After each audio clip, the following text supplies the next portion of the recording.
Every one. ഇന്ന് നമ്മൾ discuss ചെയ്യുന്നത് നിങ്ങളുടെ ഇംഗ്ലീഷ് എക്സാമിന് 100% ഉറപ്പായിട്ട് ചോദിക്കുന്ന കോംപ്രിഹെൻഷൻ ടൈപ്പ് ക്വസ്റ്റ്യൻസ് ആണ്. അതായത് നിങ്ങൾ 8ാം ക്ലാസ്സിൽ 9ാം ക്ലാസ്സിലും ഒക്കെ പരിചയപ്പെട്ട തരത്തിൽ ഏതെങ്കിലും പാഠഭാഗത്തിൽ ഒരു പാസേജ് എടുത്ത് തന്നിട്ട് അതിനെ ബേസ് ചെയ്ത് ക്വസ്റ്റ്യൻസ് ചോദിക്കും. 5 മുതൽ 6 ക്വസ്റ്റ്യൻസ് വരെയൊക്കെ നിങ്ങൾക്ക് അവിടെ എക്സ്പെക്ട് ചെയ്യാൻ പറ്റും. നോർമലി ഓരോ ക്വസ്റ്റ്യനും 1 മാർക്ക് വെച്ചിട്ടായിരിക്കും. ഒരു ക്വസ്റ്റ്യൻ ഏതെങ്കിലും ഒരു ക്വസ്റ്റ്യൻ 2 മാർക്കിനൊക്കെ ചോദിക്കാറുണ്ട്. അപ്പം ഈ കോംപ്രിഹെൻഷൻ ടൈപ്പ് ക്വസ്റ്റ്യൻ നിങ്ങളുടെ പാഠഭാഗത്ത് നിന്ന് തന്നെ വരുന്ന ടൈപ്പും ഉണ്ട്, പുറത്തുനിന്ന് നിങ്ങൾക്ക് പരിചയമില്ലാത്ത ഏതെങ്കിലും ഭാഗത്തു നിന്നും വരുന്നുണ്ട്. എന്തായാലും പാഠഭാഗത്തു നിന്ന് വരുന്ന ടൈപ്പ് ക്വസ്റ്റ്യൻ ഒരെണ്ണം ഷുവറാണ്. അപ്പം ഇതിൽ ചോദിക്കുന്ന ക്വസ്റ്റ്യൻസ് എന്ന് പറയുന്നത് മോസ്റ്റ് ഓഫൺ, അതായത് മിക്കപ്പോഴും നിങ്ങൾക്ക് ഈ ഒരു പാസേജിൽ നിന്ന് തന്നെ കണ്ടുപിടിക്കാൻ പറ്റുന്ന തരത്തിലുള്ള ആൻസേഴ്സ് ഉള്ളവയായിരിക്കും. പിന്നെ ഒരു ക്വസ്റ്റ്യൻ ഏതെങ്കിലും ഒരു വാക്കിൻ്റെ അർത്ഥം തന്നിട്ടുണ്ടായിരിക്കും, ഇംഗ്ലീഷിൽ അത് ഡിസ്ക്രൈബ് ചെയ്തിട്ടുണ്ടായിരിക്കും, അത് ഏതാണ് ആ വാക്കെന്ന് ഈ ഒരു പാസേജിൽ നിന്ന് പിക്ക് ചെയ്യാനും നിങ്ങളോട് ചോദിക്കാറുണ്ട്. അപൂർവമായിട്ട് നിങ്ങൾ നിങ്ങളുടെ ഇംഗ്ലീഷ് ടെക്സ്റ്റിൽ പഠിക്കുന്ന ഏതെങ്കിലും ഗ്രാമർ പോർഷൻസ്, നമ്മൾ ഒരുപാട് ഗ്രാമർ പോർഷൻസ് പഠിക്കുന്നുണ്ടല്ലോ, അപ്പോൾ അത്തരത്തിലുള്ള ക്വസ്റ്റ്യൻ 2 മാർക്കിനൊക്കെ ചോദിച്ച് കണ്ടിട്ടുണ്ട്. അപ്പം നമുക്ക് നോക്കാമോ? ഇന്ന് നിങ്ങൾക്കൊരു എക്സാമ്പിളായിട്ട് ഞാൻ എടുത്തേക്കുന്നത് adventures in A banian tree എന്ന് പറയുന്ന പാഠഭാഗത്ത് നിന്ന് ചോദിക്കാൻ കഴിയുന്ന തരത്തിലുള്ള ഒരു ക്വസ്റ്റ്യൻ ആണ്. നമുക്ക് പാസേജ് നോക്കിയാലോ? ക്വസ്റ്റ്യൻ എന്താ? Read the following passage and answer the questions that follow. അപ്പോൾ ഈ പാസേജ് നന്നായിട്ട് വായിക്കാം. നിങ്ങളെ സംബന്ധിച്ച് 15 മിനിറ്റ് കൂൾ ഓഫ് ടൈം ഉണ്ടല്ലോ, ആ സമയത്ത് വളരെ സമാധാനപ്പെട്ട് ഒറ്റ തവണ വായിച്ചിട്ടുണ്ടെങ്കിൽ തന്നെ ആൻസർ കിട്ടുന്ന തരത്തിലുള്ള ക്വസ്റ്റ്യൻസ് ആയിരിക്കും താഴെ ചോദിച്ചിട്ടുണ്ടാവുക. അത് മാത്രമല്ല, ഇത് നമ്മൾ ഒരു വർഷം മൊത്തം ഈ പാഠം പഠിക്കുകയാണ്. നമ്മൾ ഇംഗ്ലീഷൊക്കെ പഠിക്കുമ്പം എപ്പോഴും ഒരു കാണാതെ പഠിക്കുക എന്നുള്ളൊരു ഇത് വിട്ടിട്ട് മനസ്സിലാക്കി വായിച്ച് പഠിക്കുക. അങ്ങനെയാണെങ്കിലും നിങ്ങൾക്ക് കഥാപാത്രങ്ങൾ അറിയായിരിക്കും, കഥ അറിയായിരിക്കും. അപ്പോൾ ഇങ്ങനത്തെ ക്വസ്റ്റ്യൻസ് ചോദിക്കുമ്പോഴത്തേക്കും വിത്തിൻ നോ ടൈം, അതായത് ഒരു നിമിഷം പോലും പാഴാക്കാണ്ട് നിങ്ങൾക്ക് ആൻസർ ചെയ്യാൻ പറ്റും. നമുക്ക് നോക്കാവോ? Hissing defiance, his forked tongue darting in and out, the cobra raised 3 or 6 feet off the ground and spread his broad spectacled hood. The mongoose bushed his tail. The long hair on his spine stood up. In the past, the very thickness of his hair had saved him from bites that would have been fatal to others. Though the combatants were unaware of my presence in the banyan tree, they soon became aware of the arrival of other 2 spectators. One was a myna and the other was a jungle crow, not the willy urban crow. അപ്പോൾ ഇത്രയും കാര്യങ്ങൾ തന്നിട്ടുണ്ട്. ഇത് ഏത് ഭാഗമാണ്? അതായത് ആ കുട്ടി ഈ മംഗൂസിനെയും സ്നേക്കിനെയും കണ്ട് ഇവർ യുദ്ധം തുടങ്ങി തമ്മിലുള്ള ഫൈറ്റ്, ആ സമയത്ത് ആ മൈനയും ആ ജംഗിൾ ക്രോയും വരുന്ന ഒരു രംഗമില്ലേ, ആ ഭാഗത്തുള്ള ഒരു ഇതാണ്. അപ്പോൾ അത് വായിക്കുമ്പോൾ തന്നെ നിങ്ങൾക്ക് ഇതിൻ്റെ മീനിങ് മനസ്സിലാവില്ലേ? അതായത് ഇതിൽ പറയുന്നത് എന്തുവാ?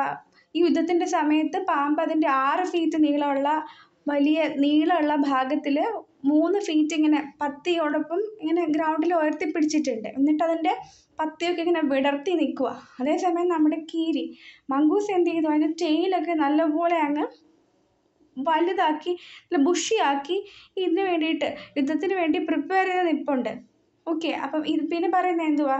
ഇത്തരത്തിൽ നമ്മുടെ ഈ കീരിയുടെ സ്പൈൻസിലുള്ള ഈ മുള്ളുപോലുള്ള രോമങ്ങൾ കാരണം കൊണ്ടാണ് നേരത്തെയും പലതരത്തിൽ പാമ്പുമായിട്ട് യുദ്ധം ഉണ്ടായ സമയത്ത് ഇതിന് പല പാമ്പ് കടി കിട്ടിയിട്ടുണ്ടെങ്കിലും അതിൽ നിന്നൊക്കെ രക്ഷപ്പെടാൻ ഇതിന് പറ്റിയത്. കാരണം അത്രയും സീരിയസ് ആയിട്ട് ഇതിന് ബൈറ്റ് കൊള്ളത്തില്ല എൻ്റെ ശരീരത്തിൽ. അപ്പോൾ ഇവർ രണ്ടുപേരും, അതായത് ഈ കോമ്പീറ്റ് ചെയ്യുന്ന ആൾക്കാർ രണ്ടുപേരും ഈ കുട്ടിയുടെ പ്രസൻസ് അറിയുന്നില്ല. കുട്ടി മുകളിലല്ലേ, മരത്തിൻ്റെ മുകളിലായിരിക്കണേ. ആ സമയമാണ് ഈ മൈനയും ജംഗിൾ ക്രോയും വരുന്നത്. ഇത്രയും ഭാഗമാണ് ഈ ഒരു പോർഷനിൽ പറഞ്ഞിട്ടുള്ളത്. ഞാൻ ജസ്റ്റ് ലൈൻ ബൈ ലൈനായിട്ട് വായിക്കാത്തതിൻ്റെ കാരണം നിങ്ങൾ പഠിച്ച പോർഷൻ ആയതുകൊണ്ട് തന്നെ നിങ്ങൾക്ക് ഇത് അറിയായിരിക്കും. അതുകൊണ്ടാണ് ജസ്റ്റ് മീനിങ് പറഞ്ഞത്. നമുക്ക് ഈ തരത്തിലുള്ള ക്വസ്റ്റ്യൻസ് ആണ് വരുന്നതെന്ന് നോക്കാം. First question, who his defiance, the mongoose or the cobra എന്നാണ് question. Who his defiance, the mongoose or the cobra? നമുക്ക് ഈ ക്വസ്റ്റ്യൻ്റെ ആൻസർ എന്തായാലും അറിയാം. ഹൂസ് ഹിസ് ഡിഫിയൻസ് എന്ന് പറഞ്ഞിട്ടുണ്ടെങ്കിൽ മംഗൂസിൻ്റെ ആണോ കോബ്രയുടെ? ഹിസ് സൗണ്ട് ഉണ്ട്, ഹിസ്സിങ് സൗണ്ട് ഉണ്ടാക്കുന്ന ആരാ? പാമ്പാണ്. ഹൂസ് ഹിസ്സിങ് ഡിഫിയൻസ്, അല്ലെങ്കിൽ ആരാണ് അത്തരത്തിൽ ഹിസ് ചെയ്തുകൊണ്ടൊരു പ്രതിരോധം ഉണ്ടാക്കിയത് അവിടെ? മംഗൂസ് ആണോ കോബ്രയാണോ? ഡെഫിനറ്റ്ലി നമ്മുടെ കോബ്രയാണ്. ആ ക്വസ്റ്റ്യൻ കാണുമ്പോഴേ നമുക്ക് മനസ്സിലാക്കാൻ പറ്റും ആരാണ് ഹിസ്സിങ് സൗണ്ട് ഉണ്ടാക്കിയെന്നുള്ളത്. അപ്പം ഡെഫിനറ്റ്ലി അതിൻ്റെ ആൻസർ എന്തുവാണ്? നമ്മുടെ കോബ്ര. അടുത്ത് ഡാഷ് കൊടുത്തിട്ടുണ്ട്. That would have been fatal. What would have been fatal നമ്മുടെ പാരഗ്രാഫിൽ പറയുന്നുണ്ട്. അതായത് ഏത് ഭാഗത്തു നിന്നറിയോ?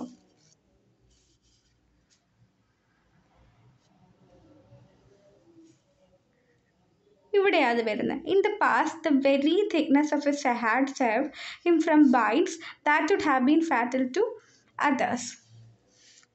അപ്പം എന്താണ് ഇപ്പോൾ ക്വസ്റ്റ്യൻ എന്തുവാ?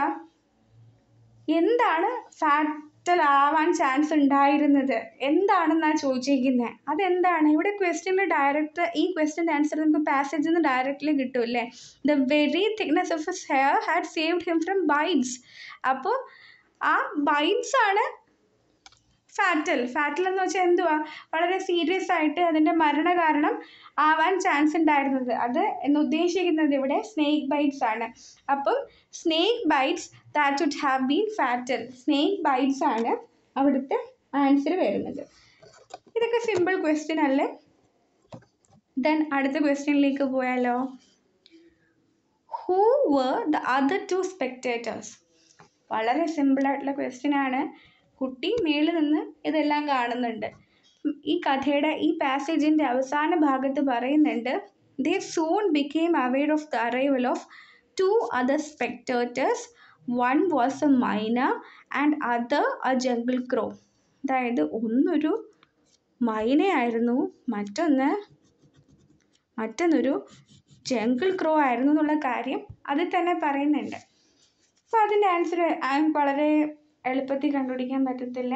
ആൻസർ എന്ന് പറയുന്നത് മൈനയും ജംഗിൾ ക്രോയും ആണ്. The mongoose bushed his tail. What is the pattern of the sentence എന്ന് ചോദിച്ചിട്ടുണ്ട്. The mongoose bushed his tail ഇതെന്ന് പറയുന്നത് വളരെ സിമ്പിളായിട്ടുള്ളൊരു ക്വസ്റ്റ്യൻ ആണ്. ബേസിക് ഗ്രാമർ എന്ന് ചോദിച്ചേക്കുകയാണ്. ദ മംഗൂസ്, ആരാ മംഗൂസ് ഇവിടെ? മംഗൂസ് ഈ സെൻറ്റൻസിൻ്റെ സബ്ജക്റ്റ് ആണ്. ബുഷ്ഡ് എന്ന് പറയുമ്പോഴത്തേക്ക് എന്താണ് അവിടെ ചെയ്തത്? ബുഷ്ഡ് എന്ന് വെച്ചാൽ ഒരു പ്രവൃത്തിയല്ലേ. ബുഷ് ചെയ്തു, അതിൻ്റെ ടെയിലിനെ ബുഷ് ചെയ്തു എന്ന് പറയുമ്പോൾ അതൊരു പ്രവൃത്തിയാണ്, അതൊരു വെർബാണ്. ഹിസ് ടെയിൽ എന്ന് പറയുന്നത് എന്തുവാണ്? അവിടെ ഒബ്ജക്റ്റ് ആയിട്ട് വരും. അപ്പോൾ ഈ ഒരു പാറ്റേൺ ഓഫ് സെൻറ്റൻസിൻ്റെ ആൻസർ എന്ന് പറയുന്നത് സബ്ജക്റ്റ്, വെർബ്, ഒബ്ജക്റ്റ് ആണ്. അപ്പോൾ ഇത് വളരെ ബേസിക് ആയിട്ടുള്ളൊരു കാര്യമാണ്. ഇപ്പം നിങ്ങൾക്ക് ഈ ഒരു ആൻസറായിട്ട് ഞാൻ പറഞ്ഞു.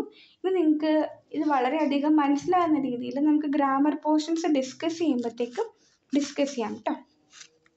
അടുത്ത ക്വസ്റ്റ്യൻ ഞാൻ പറഞ്ഞില്ലേ നേരത്തെ, മോസ്റ്റ് ഓഫൺ ഇത്തരം പാസേജ് ക്വസ്റ്റ്യൻസിൽ ഒരു വേർഡിൻ്റെ അർത്ഥം തന്നിട്ടുണ്ടായിരിക്കും, അല്ലെങ്കിൽ എന്തെങ്കിലും ഒരു കാര്യം ഇതിന്ന് എടുത്ത് കണ്ടുപിടിക്കാൻ പറയും. ഒരു വേർഡായിരിക്കും.